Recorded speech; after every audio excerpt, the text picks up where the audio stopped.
Welcome to Crypto Atlas. We have an update in regards to SafeMoon, or more specifically with John Caroni, the former CEO of SafeMoon. And in this posting from NIQ DeFi, goes into more details on this motion to dismiss the indictment and memorandum in support. Before we get into that, there's something I'm really excited to talk to you guys about, which is about the crypto exchange Margex, because there's no KYC. There's leverage trading from 5x all the way up to 100x. And you can also buy crypto directly on their exchange. They have copy trading. So let's say you're not really confident in your own trading skills. You can mirror your trades off of some of the professional traders, and you can see how they're performing. You can see what collateral you need to provide. Really cool feature. Plus, they have staking options as well. And you can get started with this platform in about 30 seconds to a minute or so. It's really fast. And if you use my referral link, you can get up to $10,000 in bonuses, which I know it's a lot. It's up to $10,000. If you guys want to learn more about that, you can find the link down in the description below. And it's available in a lot of regions. If it's not available in your region, there are people that use VPNs. And with this exchange, you do not have to make a deposit if you want to look around the exchange first. That's perfectly okay. If you make a deposit and you want to get started, you got a variety of different things you can participate in. So back over here, the posting for this says April 9th, 2024, seeking court to dismiss. There's count 1, charging securities fraud conspiracy. Government must prove that the defendant willfully violated the law, that an agreement between two or more parties to commit securities fraud, and an overt act by at least one of the participants. Extraterritorial majority of business was not conducted domestically. The main exchange is considered as a foreign entity, PancakeSwap, in which users bought, sold, traded cryptocurrency assets. Did the defendant engage in securities fraud with a security listed on a U.S. exchange or a security purchased or sold in the United States? SafeMoon tokens are not classified as securities, but rather a currency. The Exchange Act specifically states that a currency is not associated with a security. Both are defined differently. Section 78CA10 explicitly excludes currencies under the securities category. Clear and concise laws should be in place to ensure fairness on both sides. Count 2, charging wire fraud conspiracy. Prosecution must prove that the misrepresentations were material and that the defendants acted consciously with fraudulent intent. Did the defendant use domestic mail or wires in furtherance of a scheme to defraud, as well as did the defendant use those methods as a, quote, core component in defrauding users? Offense committed cannot be used to prosecute since statute does not apply extraterritorially. It doesn't allege that domestic wires were used to seed LP on PancakeSwap and Bitmart. Count 3, charging money laundering conspiracy. The prosecution only alleges 2 SUA, specified unlawful activity, which are the crimes charged on count 1 and 2.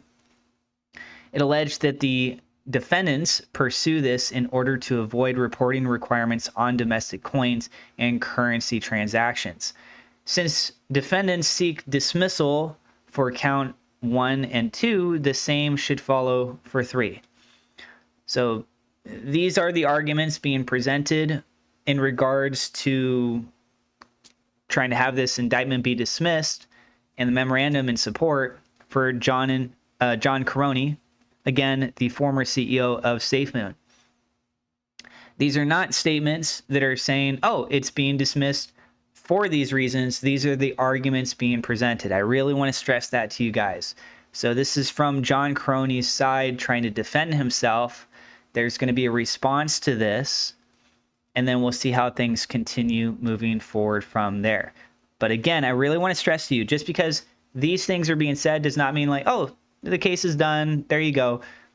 We have to see what the response will be to it, okay? Really want to stress that to you guys. So they go on to say why SafeMoon is not a security. Here, the indictment states or implies repeatedly that SafeMoon was a currency. The indictment alleges that the defendants attempted to evade transaction reporting requirements under the code, reports on domestic coins and currency transactions, implying that SafeMoon token is a currency. Indictment. SafeMoon is likened to a, quote, traditional fiat currency. SafeMoon was marketed as a, quote, deflationary token, an investment term associated with fiat and cryptocurrency, emphasis added. SafeMoon was minted. Now, something before I move on to the rest of this, recall that John Caroni in the past said that we're not investors. That verbiage, curious how much that's going to play with inside of this court case. But if you guys remember, that was one thing that he had mentioned in the past. That was coming from the CEO, his mouth. But the legalities behind that, that's a different story. Just because he said those things.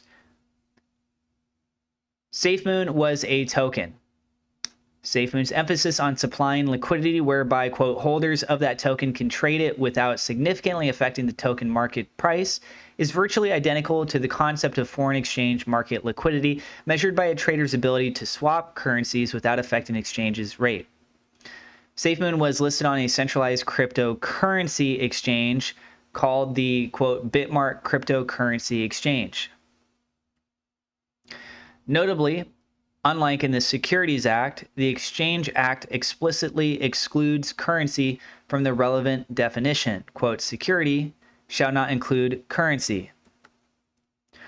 For purposes of Section 10b, security means any note, stock, treasury stock, security future, security-based swap, bond, debenture, certificate of interest or participation in any profit-sharing agreement or in any oil, gas, or other mineral royalty or lease, any collateral trust certificate, pre-organization certificate or subscription, transferable share, investment contract, voting trust certificate, certificate of deposit for a security, any put, call, straddle, option, or privilege on any security, certificate of deposit, or group or index of securities, including any interest therein or based on the value thereof, or any put, call, straddle, option, or privilege entered into on a national securities exchange relating to foreign currency, or in general, any instrument commonly known as a, quote, security,